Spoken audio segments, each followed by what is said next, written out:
to Young Blonde Suburban. I'm Kaitlin Files, your host. This is the first episode of Young Blonde Suburban, so I'm going to introduce myself. I am a 32-year-old blonde female lawyer, and I own my own law firm, and I live out in Bucks County. And I have here with me Tim Witherspoon Jr., who I'm going to call a co-founder of the show, because without his persistent motivation, I would not be here starting this podcast. So Tim Witherspoon, we're going to get into everything about him today. But Tim, thanks for pushing me to do this. No problem. And he is the host of Young Black Suburban, which is our brother podcast, maybe? I guess you can say that. Cool. Yeah. I like it. It was something that I came up with, like post-pandemic almost, just studying podcasts. And we've been doing pretty well. We're about 16, 17, 18 episodes technically. Yeah, count it. Count today. this. We'll count this episode. And part of it, this whole process, I'm thinking of other ways to incorporate other people, and the light bulb went off, and Young Blonde Suburban popped in my head, and I pitched it to you, and here we are. You're going to act like it was that easy when you pitched it to me. It wasn't that easy at all, but we're here. We are here, and we met basically a couple weeks before I was on your podcast, and that's where you came up with the idea of Young Blonde Suburban, and you really had to talk me into it. Yeah. I have to talk a lot of people into a lot of things, but it wasn't easy. You weren't too sure on the name, on the premise. Yeah. I had to really say, hey, Kate, sit down. Just trust me on this one, that Young Blonde Suburban has to be a thing, because there's a lot of people out there that stereotype people. There's a lot of people out there that will simply not listen to certain people, not only because of the color of their skin, but because of their gender or from where they're from. And people on the other side of the camera need to see that more or less people are the same, and people fight for the same causes, and people care about people the same way. And knowing you for a little while now, I know that our ideologically we align on that. So I'm like, yo, we're both business owners, we both want to get out there, let's do this. So my torch was lit. You gave me the flame. and Young Blonde was born. Yeah, pass it over to you. Yeah, so that's going to kind of be the podcast. Is going to be having diverse guests on here to talk about their different experiences, their different perspectives, and talk about all the things, especially the hard things that people in the suburbs don't really talk about. So thanks, Tim. Yeah. Thanks for getting us here. Welcome. All right, so yeah, that's kind of the intro. So why don't we do a little cheers, and then we'll talk about Tim Witherspoon Jr. It's going to be weird being on this side of things for once. Even though I've been interviewed a lot, I haven't been interviewed on a Young Suburban podcast before. I've always been in the driver's seat. Well, now Young Blonde is going to interview Young Black. So here we go. You ready? Yeah. All right. We're going to start off nice and easy. Okay. All right. So you're from around here? Yeah. Bucks County? Yep. Where? From Fairless Hills, Pennsylvania. Grew up pretty much throwing distance of Sesame Place. Okay. I could walk there if I wanted to. Did you go there a lot? Yeah. I was more of a Sportsland person. You're probably too young for Sportsland. I think I do remember Sportsland. I'm only 4 years younger than you are. Sportsland was like this place, and if you're from Bucks County, you're around my age, you remember it. It was a staple. It was an arcade, skating rink, bumper car place, batting cages. I used to go there like every weekend. I've definitely been to Sportsland. Yeah, I know older brother. The Oxford Valley LA Fitness is now. All right, yeah, I definitely went there. But I grew up there. Where'd you go to school? I went to Pennsbury School District my whole school career, as long as that lasted. Went to Oxford Valley Elementary School from K through 5th. I went to William Penn and Charles Bain, and eventually the high school. And you said as long as it lasted. You left 9th grade, right? No, 10th? So I left school in 11th grade. Why? So I was a good student in school, when I was there. But as soon as school was over, my main priority was going to the boxing gym, supported by my family, who allowed that to happen as well. So when I got into my 11th year of school, I was a little bit older than everyone else, and also my credits weren't where they should be for me to be able to walk with everybody else in 12th grade. I would have had to do a lot of work and still go to school after I walked in 12th grade to actually get my diploma. So I knew in 9th grade, years earlier, that I was going to try to become a professional fighter. That was my goal. So 9th grade was the last year that I participated in school sports. In 9th grade, I played football, basketball, and was the only 9th grader on the varsity volleyball team. And I decided to stop it all and just focus on boxing. So when 11th grade came around and I sat down with my guidance counselor, and she went through all of the hard work that I would have to do, I decided to sign myself out of school and go to boxing camp. And you said in 9th grade is when you knew you were going to be a professional boxer? Yeah. When did you start boxing? So I had my first fight in 3rd grade.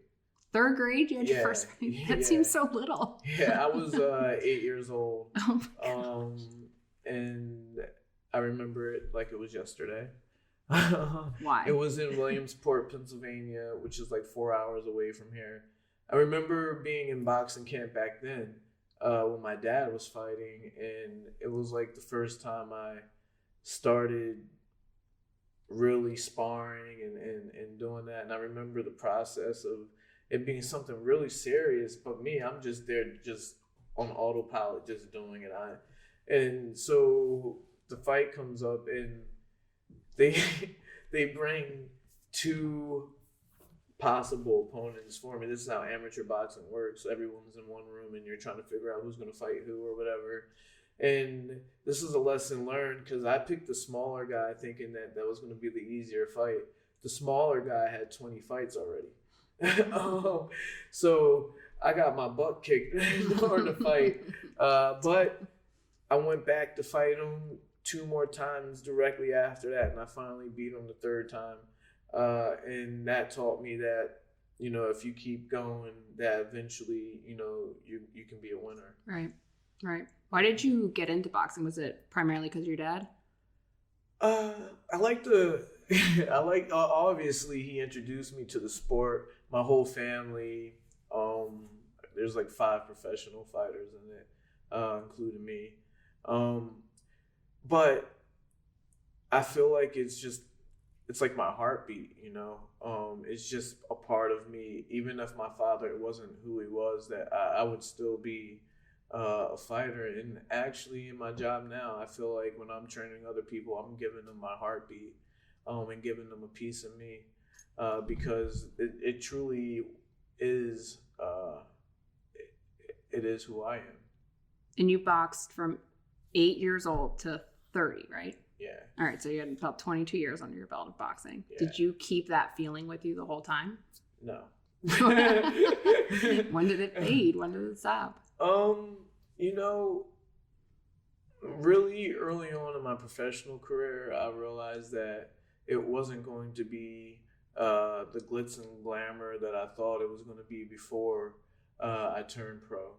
I thought that, the red carpet was going to be rolled out for me.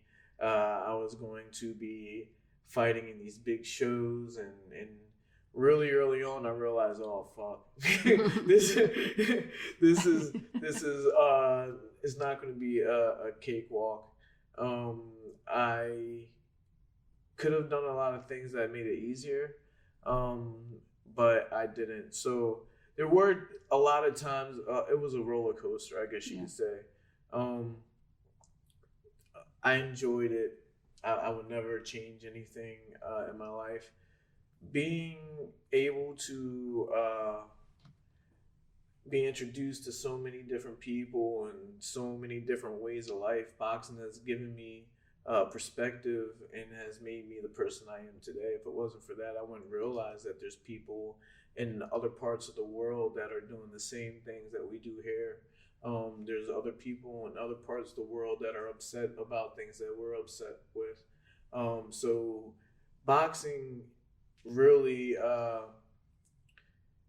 helped me in that way and gave me a good perspective on life, even if I wasn't always satisfied with the business part. And you traveled a lot for boxing. Yeah. Where did you travel to? What different countries? I know you went to England. Yeah, I mean, England primarily is pretty much where it's like a second home where I used to basically live. I've been all around there. I mean, I've been to Ireland, Spain, and Amsterdam, and I fought here and other places. Is boxing huge in England? It's the second sport, behind football, which is soccer.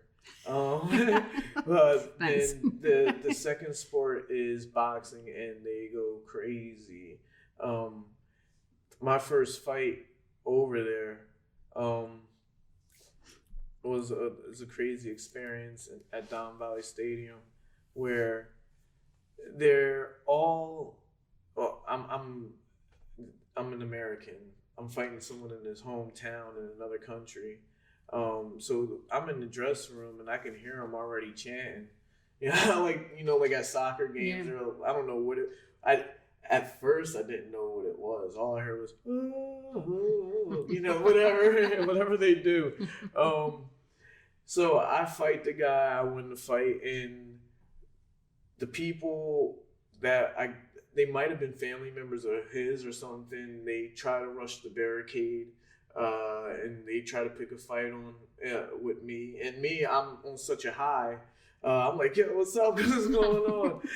And then Not quite. My dad in my corner rushed me back to the dressing room because it could have got bad. And then I made some friends that were English there, and they were telling me, Tim, did you hear what they were chanting? And I was like, nah, what were they chanting? And they were saying, oh, they were screaming, American cunt. American cunt. Really? Yeah. Oh my God. Yeah. So, Damn. So when you first go to England too, the accent is not easy to pick up in person. Mm-hmm. It takes you a little while. There was people that were talking to me just like this. I'm like, huh? Yeah. Huh? And then eventually it starts, registering better. Mm-hmm. But when they were chanting, you had no idea. The only person I could hear was my dad because he's the only American. You tuned everyone else out with an accent. Yeah. But other than that, that is the only other country I fought in.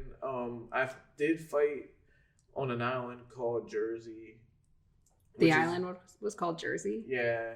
It's off the coast of France. Mm. I don't know if that's an English territory or a French territory, but I was there. But yeah, I mean, traveling for anybody, I suggest all the young suburbans, if they can, to travel to other places so they can experience other people. And, not just the terrain, the statues, really live amongst the people so you can get an appreciation for different walks of life. I agree. Whenever I hear of someone who's thinking about going away to college or traveling, I always say, go somewhere not here, because you have to break the bubble of where you're from to go see how other people live and to gain some empathy on other people's perspectives. You know, where my girlfriend's from, there's not really many people that look like me, you know. And I see... Where's she from? She's from a place called Marengo, Illinois, which is a Midwest. suburb of Chicago. There's not many people that look like me, so I see closed-mindedness like right in front of me, and it's only because their exposure is limited. Right. That's and closed-mindedness. I mean, really, there's no excuse now with the internet and all that. But, that's what I say. If you have that information at the tip of your fingers at this point, there's no excuse. But you know, there are people that need to experience other people. I agree entirely. Was traveling your favorite thing about boxing? No. What was your favorite thing about boxing? Really, I really looked at it as a privilege. You know, it's so intoxicating to be the person that everybody wishes that they were. It sounds narcissistic, I guess, but I really enjoyed being the center of attention when it came to fight night, being in the dressing room, winning the fight, and everyone being happy. But that comes with a lot of bad stuff too. You know, a lot of people that just want to be around you just to be around you. And like I said, it's intoxicating. So if you would have met me back when I was a fighter, you probably wouldn't have. We wouldn't be friends. Nah, we wouldn't be friends. Because to be a fighter, you got to believe that you can beat everyone. You know, you got to believe that you're the best in the world, you know. So it comes off cocky, and I look back at it now, and I'm like, God damn. You see some of those old Facebook posts, and I'm like, oh, I was that guy. So we have to go look at your old Facebook to see what you're like. Leave that in the past. That's pretty unique about boxing, though. It's something you don't think of. Like, I played team sports growing up. I never was doing something on my own. Yeah. But when you go in that ring, it's just you, and you almost have to have that ego and that confidence to succeed. Everything, it doesn't matter if your trainer does something wrong or whatever, it's all on your shoulders. And things happen inside the ring in a split second.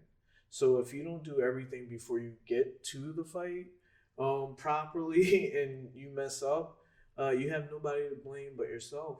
Obviously, you can always get a lucky punch in or whatever, but it's all about you preparing properly no matter what anybody else does, and you executing properly no matter what your opponent does, which is high stress. Yeah, a lot of pressure. But boxers, you develop it over the years on how to handle it. The hardest part for me was being in the dressing room, hearing the other fights go on, people getting knocked out, and I'm like, oh God, why did I fucking pick this for a job, you know? But then, you know, you walk out and everybody's admiring you.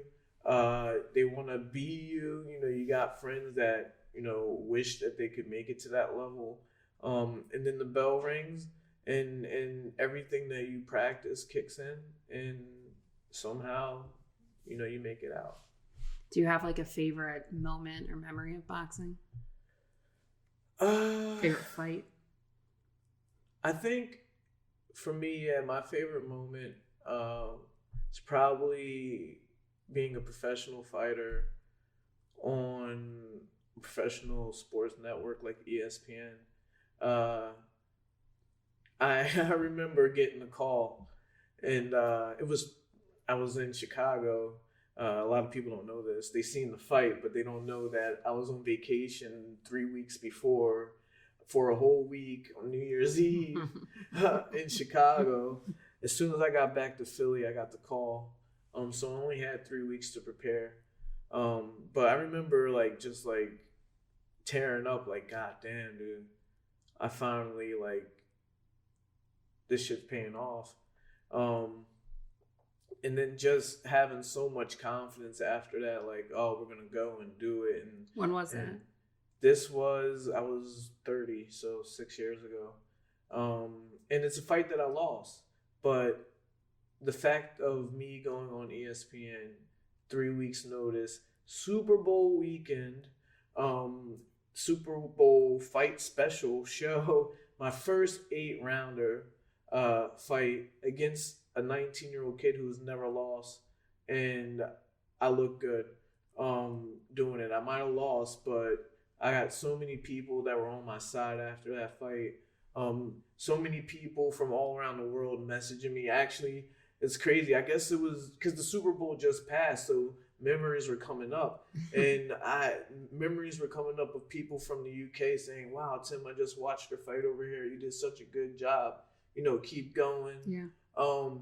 So just getting the validation of people knowing that, okay, yeah, I'm Tim Witherspoon's son, but now the world saw me and they know that I could do it too. Yeah. That was a really good moment. That's pretty cool. For me, yeah.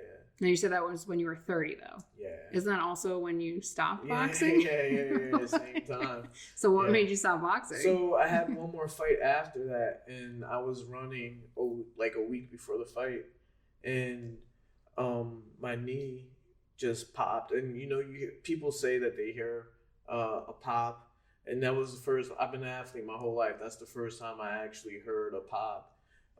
So I had to walk home like a mile, limping, and like I'm not to blame anybody or anything like that, but my coaches, they've seen me go through worse. You know, I've dislocated my arm in the middle of a fight, put it back in, and go on to kill a guy.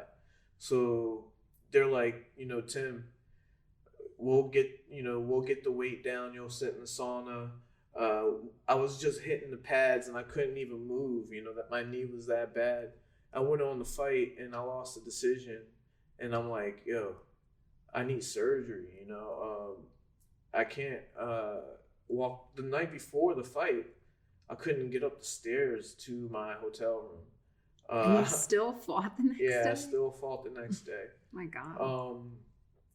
And, you know, that along with, you know, having 4 children and needing to provide for them, knowing that, again, something in my life was going to be I had to come to a realization that this is going to be hard. I'm 30 years old. 2 losses now in a row, even though they both were up in the air. It's 2 losses in a row. And now also on top of that, I'm teaching other people how to fight. So on one hand, I'm here injured, no health insurance. Because boxers, God bless America. Boxers don't have pensions. We don't have a union. There's nothing for us. It's the Wild Wild West. So if you're not making enough money to be able to afford your health insurance every month, right, then you're not going to have it. And that was when Obamacare just got implemented. So I don't even know if I was eligible yet. So whatever, that all happened. I decided to make, I'm not going to say how much, but I was making nice money teaching people, and it was going to be a struggle to continue fighting. Okay. So I decided that this hourly rate for my children was more important than chasing my dream still. So that's what I was going to ask you. Your transition, what was essentially the plan post career? You know, what did you have in mind? Lucky that I had some people in my life when I got injured, and actually when I dislocated my arm. I was out of boxing for about a year. When was that? Oh, gosh. You don't have to give exact dates. I don't need to know the exact date you dislocated your arm. I would say 2011, 12, something around there. I dislocated my arm and I had to get my labrum repaired. So I was in sling for about 4 weeks, and then I had rehab after that. But in the meantime, I got certified to be a personal trainer. before I could start exercising. So I went and passed the test or whatever. So, and then I got a job in the gym. The gym wasn't really, it wasn't the best gym. But and this is while you were still being a pro boxer. Yeah, okay. It overlapped. Okay. And I got. Why wasn't it the best? Well, so I mean that goes into kind of what I do now with my business, where the business wasn't really run the way that it could have been run. I'm trying to say that as nicely. We'll transition. We'll transition from that. Well, we're here now in Witherspoon Boxing, so we're getting to that. Yeah. You have your own boxing gym now, and it's super cool because you have a ring in here, so people can actually get in the ring and spar. But before that, though, was that always the plan? Nah, that wasn't. Well, I always knew that I wanted the gym, but it wasn't that easy. Like, I didn't have money for health insurance. I know. So how do I get from not having money for health insurance to here? Yeah. There was a lot of stuff that happened in between. My first clients I trained for free, just so I could get some training in and work my way up to being good enough to actually get paying customers. So the first two, I asked them if I could train them for free. And one of those people was the person that directed me and actually paid for me to get certified to be a personal trainer. That's awesome. It's a good support to have. Yeah. And then, one client turned into another. Then it turned into going to people's houses, training them in parks, going up to Doylestown, training people, people putting gyms in their houses for me to come there and train them. And it made me realize that if all these people are liking what I'm doing, then I can actually, go all out and do it myself. So that was about 3 years of just like hustling around training people. So I retired at 30, opened this place at 33. Gotcha. That's cool. I'm wearing Grundy Commons, which is cool. Commons. Yeah. So like I said, I'm from Fairless Hills. We weren't allowed to come over this end back when I was growing up. But things have changed dramatically since then, I guess. Or maybe it's just a stereotype. I don't know. Maybe that's what we're trying to break down here, Tim. And you're building them up right now. I'm building them up. I wouldn't be here if it wasn't a great area. Yeah, it is. But yeah, we're in Bristol Borough, where it was voted the best little town maybe about 3 years ago or 4 years ago. It's an awesome spot. It's great. Yeah. I want to be here so badly with my law firm, but got to give it time. I got to give it time to get to where Tim Witherspoon is. So I want to talk still about that 3 year period though. Yeah. Because I feel like there's, a lot of pro athletes who don't really think about what happens after they're done. And a lot of kids grow up wanting to be a pro athlete. I mean, think about even someone like Allen Iverson. I mean, he struggled seriously for years, and he's Allen Iverson. That's crazy. Yeah. Well, my father. Well, yeah. I mean, it happens to so many people unless you're like Michael Jordan or LeBron James. Like, if people don't have, a use for you, the leagues and the teams don't really seem to take care of their retired people. For me, I feel like even though things were hard at sometimes I never lost my personality. I never let my clients know, that I was going through a hard time, or I never let, a boss know whatever. I always showed up happy, and ready to work. So it's like the galaxy kind of looked out for me in a way. Like all these things that I'm talking about, traveling, finding out, that everyone's the same, and, being a young black suburban and all my family members living in the city and me being the only one out here, all these little teachings have allowed me to see these different perspectives and get help from people because they like me. Yeah. They trust me, they believe in me. And when it comes down to it, someone believed in me so much that they helped me get this gym. That's awesome. Yeah. So between retiring with an injured knee and to now, a lot has happened. Yeah. What was your initial vision when you opened the gym? What did you want it to be? So I knew, because I grew up in gyms my whole life, so I knew the traditional boxing gym was not going to be lucrative because boxers don't make money. So I knew that, I would have to include a lot of women boxing's really popular with women. Into my business model. So when you come to the gym, I try to keep it as women friendly. It smells good when you walk in. I don't know what air freshener you're using. Well, the podcast with the New Jersey weed, man, didn't. Well, no, that smelled like you hotboxed the gym. It smells good now. Yeah, I try to cater to the public, and I think that the biggest part of our mission and our success is that we let people enjoy boxing in any capacity that they want to. So if you want to come here and you do want to compete and you do want to be a champion, we will try our best to get you there. But if you want to come in here and just learn and never get hit, this is the place for you. I grew up, there was no gyms for me here. I had to learn my craft in the city, where people lose their careers in the boxing gyms. It's so hard down there that you have to want to fight to be in the gym down there. I knew that Bristol Borough could not be that way, and it's really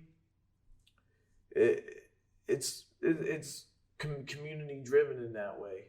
If we open up to everybody, then we open up to everybody basically. And in return, I guess that's the basic mission here, is that all inclusive. And if you help us out, we'll help you guys out, or vice versa. We'll help you guys out, and you help us. And you're not just Witherspoon Boxing. It's Witherspoon Fitness, and boxing's part of it. No, it's Witherspoon Boxing and Fitness is part of it. So what else do you tell us what you do at the gym? Yeah. Everything that happens here. So basically, we're a striking gym when it comes to combat sports. So MMA is a big thing. And in MMA, you need multiple disciplines. You need boxing, kickboxing, jiu-jitsu, wrestling. That's pretty much the four major ones. We do the striking part, which is boxing, and Muay Thai, which is kickboxing. We don't do wrestling or jiu-jitsu. But we also offer boxing just for exercise. So if you come to our gym, we have multiple cardio classes where it's just, aerobic style boxing. You're hitting the heavy bags. It's the stuff that I've done. Like the big gyms in Center City, Philly is all and that. I'll be honest, boxing. It's not my favorite. I enjoy, what I truly enjoy in my gym is watching the person that comes off the street and says that they never have done this before, that they really don't want to do it or whatever, and see them getting good. I have a couple that I've been training for years before I even opened this gym, and the husband was trying for like a year to get her to come to the gym, like begging, like, Tim, what can I do? How can I? So she finally gets to the gym, and she wasn't good at first, but she got addicted and pulled in. Now she is my favorite student. And if I need someone to demonstrate a move, I know I can depend on her to That's do awesome. That. And she was someone that was kind of fighting the boxing, it wasn't for her. And now I enjoy watching her progress. I feel like that's got to do with you too. I mean, you don't keep coming somewhere unless you like the person that you're working with. And that goes back to why I really fought to open my place. I was at a couple of places where I didn't really agree with how the leaders treated some people. And I thought, I'm going to be the gym where no one has to feel like they don't want to come up the stairs and come in. Why would you want to go to a place where you feel like it's a drag to go to, Right. So I tried my hardest, again, to not let my clients know what I'm going through and have a good time every time we're here. What I like about your gym and like what you see on social media is that you seem to have a lot of diverse people who come here. Yeah. Like if you walk into, like a Flywheel or a Soul Cycle in Center City, you're going to see almost everyone who looks the exact same. It's very like culty. Yeah. But what I like about Witherspoon Boxing is that you seem like you have a lot of different people who come here. Definitely. And I noticed that, when I sit back and I look at this guy with these face tattoos talking to this guy that works on Wall Street, like they're best friends, or I have a lot of people in NA that have become friends with a lot of people in here. It makes me happy. Yeah. There are certain groups that I would like to see more of in my gym, and I'm actively trying to make that happen. Which groups, if you feel comfortable saying? I do have some friends in my gym that are from the LGBTQ community, but not enough.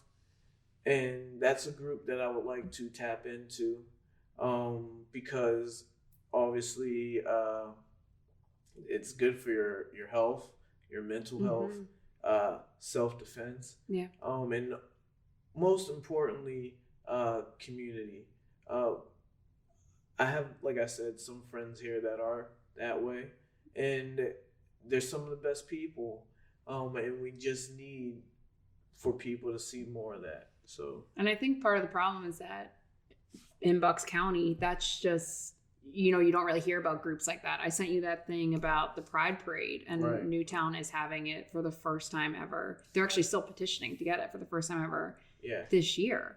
So I feel like it's kind of, Bucks County is really slow to that. Yeah, I guess that's the issue, but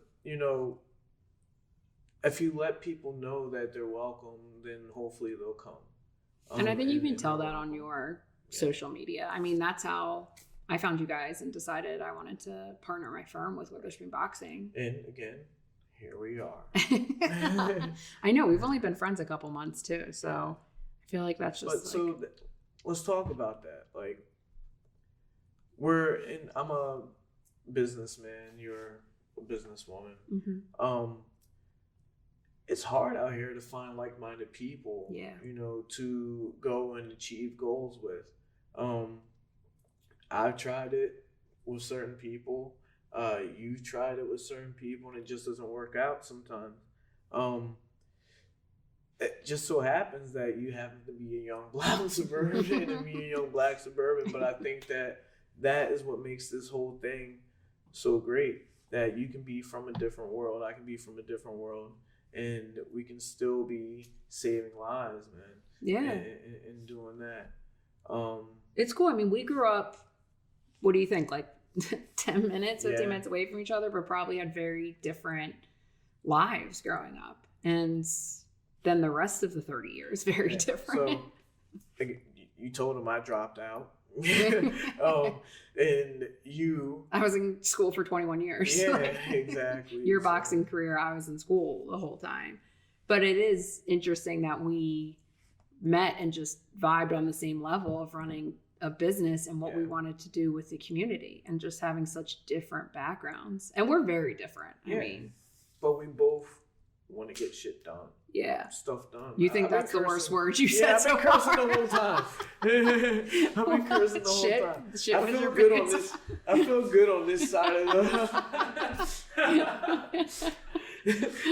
Hey, I was repeating what the English were saying, okay? Wow, you didn't even blink an eye with the other words you're dropping, but shit was too far for you. My bad, man. But yeah, we do want to get shit done, and we've been hustling to get shit done, and it's hard in the pandemic because there's a lot going on right now, and people, no events are really happening, but we got things in the work. Yeah, definitely. They're coming. You like your? Can we talk about your nonprofit? I guess. I guess we're dropping it now. Well, yeah. You talk about it all the time on your podcast. It's not. No, wait a minute. Okay, so there used to be no, not that a one. Nonprofit. No, you've talked about when I was on it. You talked about yours.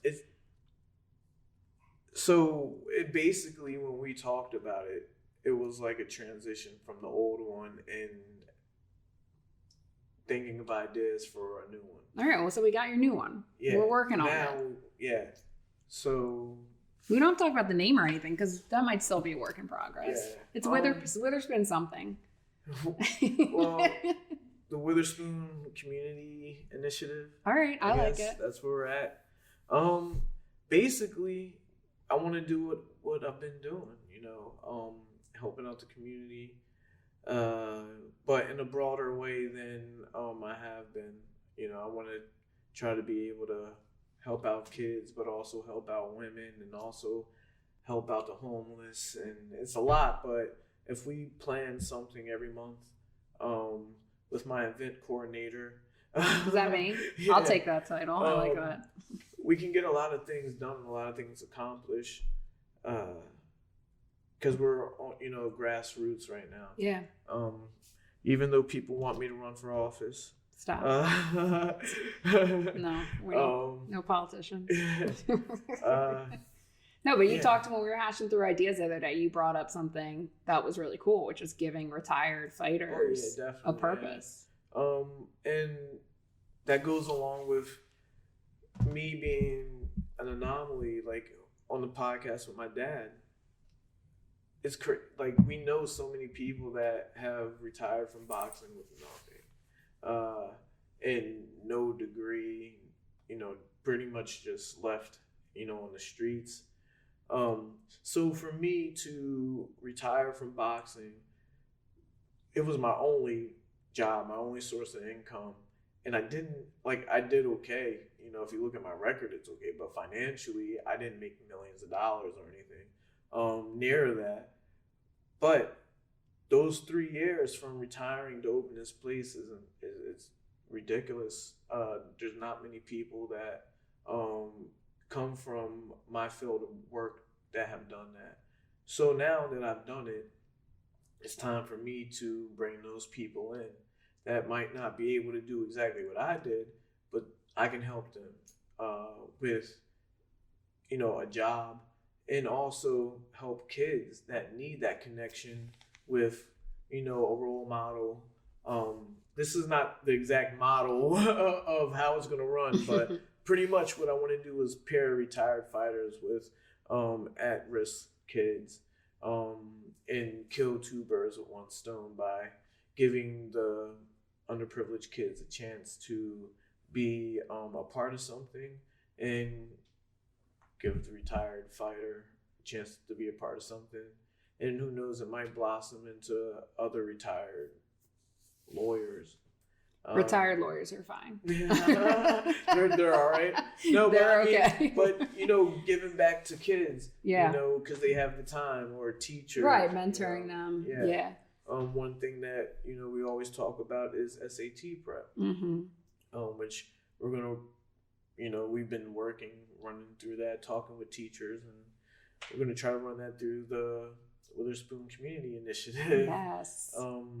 Should we talk about that a little bit more? You want to talk about the SAT prep? Yeah. I mean, I think it's cool because we're going to do it. Yeah. It's happening. So, people, and this is not my idea by any means. You came to me with the idea and instantly it clicked because I'm already online with like food deserts and, things that kids in certain areas don't have that I had the privilege of having, Yeah.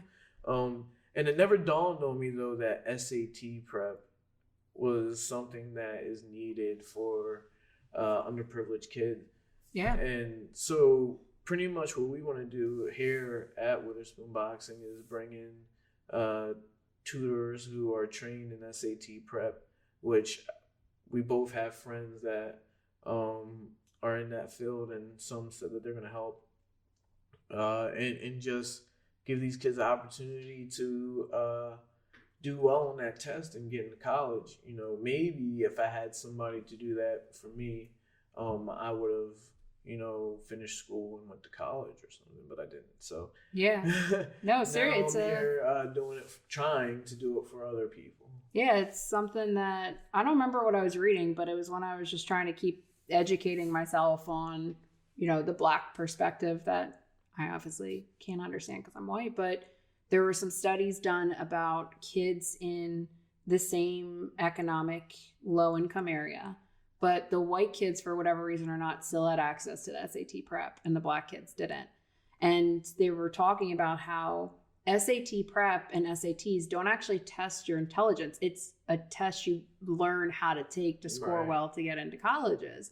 And it's not fair to the kids who can't afford to go because they don't learn the tricks of the SAT. Mm-hmm. So that's where the idea kind of came from. And, you know, I have an aunt who does SAT prep and she has her PhD in English. And, you know, it's someone like that who is so qualified that these kids should have the best tutor. Why not? It's not fair. Right. So to give access, and I think we're going to try to focus on Bristol and Bristol High in kids who want to go to college. Yeah. And not every kid wants to go to college. We've talked about offering mentorships to kids who want to go to tech school and contractors and get union jobs. So it's going to be a big project and it's going to be awesome. But it's going to be very rewarding. I mean, imagine the first kid that goes through our program that gets into No, I'm going to cry. School. I'm going to be a mess. Yeah, but you know, that's what life's about. Yeah. You know, me and you are both in our 30s. And we're pretty much solid in what we're going to do in our life. There's so many kids that don't have any direction, don't have any, you know, parents at home that just need just somebody to look out for them. And seeing us do it. I mean, you're a Black guy, I'm a girl. We said that. But like, it's rare to have a law firm that's run by a girl. It's very rare. And, you know, like you said, how many Black business owners are there around here? It keeps popping up and then going back down. We got about 6 or 7. But it's important for kids to see that they can do things like that. Exactly. I didn't think I could ever do anything like that growing up because I just had guys who came and talk on career day. But that reminds me of that picture. I don't know if I sent it to you, but I told you the other day I saw a picture of Muhammad Ali teaching a young Black boy how to punch. It reminded me of you because I don't think you've seen the picture before. But it reminded me of you because in your office you have pictures of Muhammad Ali every day. Yeah. Why do you love him so much? I think love would be a strong All right. Word. Why do you have pictures of him all over your office? So he's, first of all, one of the most photographed people in history. So you're probably going to see his picture somewhere in a boxing gym. But he plays a big part in my family. You know, my dad was a sparring partner. I have pictures of me with him when I was a baby. And also, like, we just are kind of similar. He politically was against the Vietnam War. I think, it was the Vietnam War, and me, I politically am against my war, which was the Iraq War. And I kind of see a little bit of myself in him as, you know, someone who is not afraid to stick up for what they believe in, no matter what. Even though I didn't get stripped of my world titles and lose income and treated badly, I can feel his pain. I look at the picture of me and him, and I told this to Simon Carr, and it's not a picture of Muhammad Ali and me anymore. It's a picture of someone who went through, you know, winning the Olympic medal for our country, then coming home and couldn't sit at the same table as white people. And the reason why it hits home so much is because I have a picture with someone who went through that. Yeah. People think that that was years ago. No, I have a picture with someone who couldn't sit at the same table as white people. My grandma is older than him. It's just crazy because, like, you're right. It seems so long ago. It seems so long ago, and it's not. But people are still alive today that couldn't sit at the same table as white people. And it does seem like something you're taught in history books, that it's like, this is gone, this is over with. And especially, I feel like I grew up being taught that out here in Bucks County. Like, it's like, oh, look, this is when slavery happened and now everything's okay and everything's great. And then you go out and experience the world and you're like, that's not true. Well, that's the greatest scam.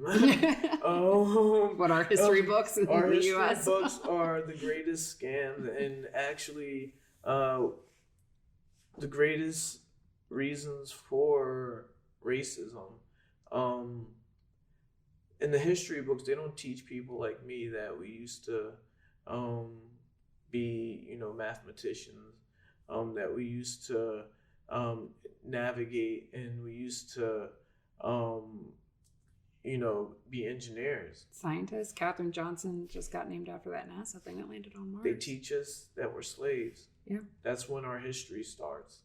And that is the American history books. Obviously, my ancestors were something before America was colonized. So, as a young black man, how can you feel like you have self-worth if the only thing that you're taught is that you were a slave or that you were subject to segregation and you're still fighting your way out of that? Instead of teaching us,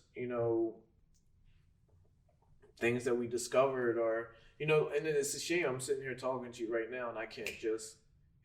But I know that they're out there. I know that a black man helped with the automobile. I know that he really invented the Jack Daniels liquor and his recipe was stolen.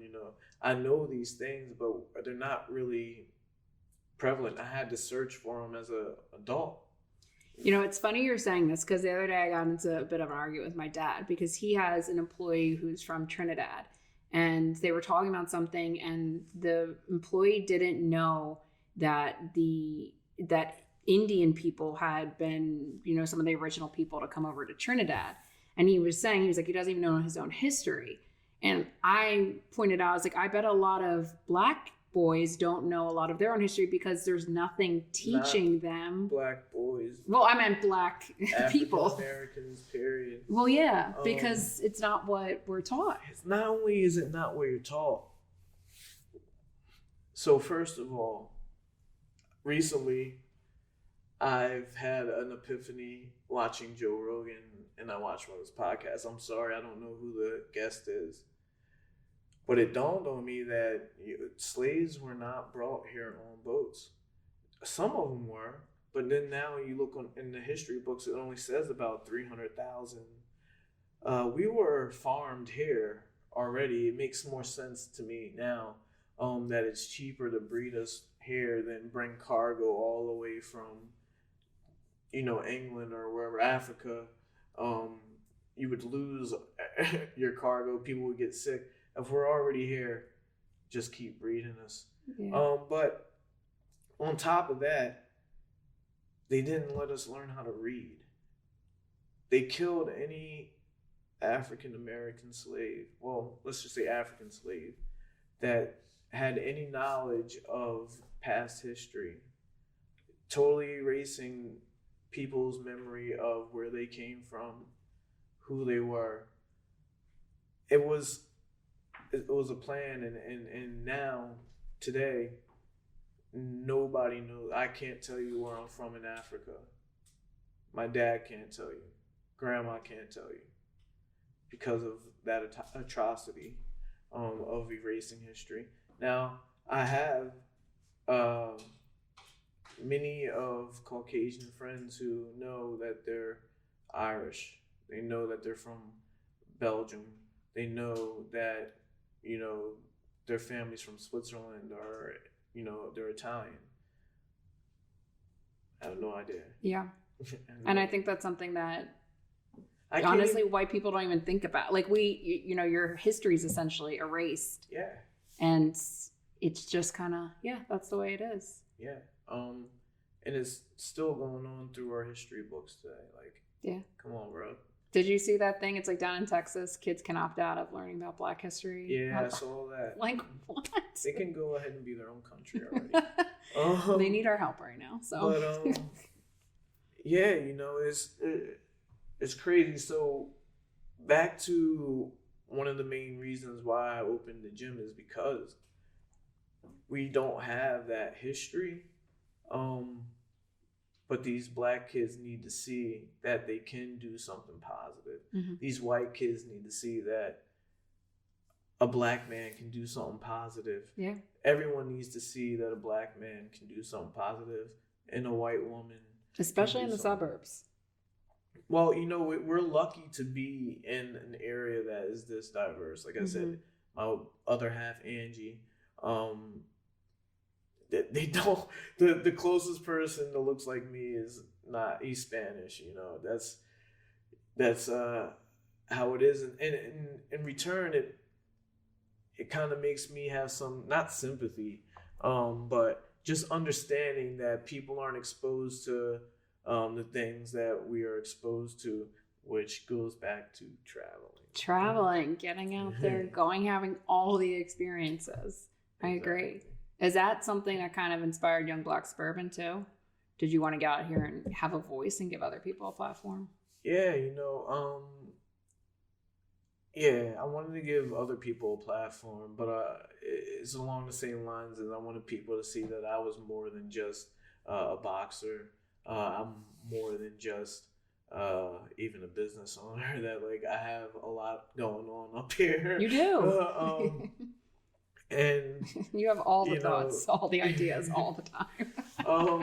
And I want, I just want it. That's it.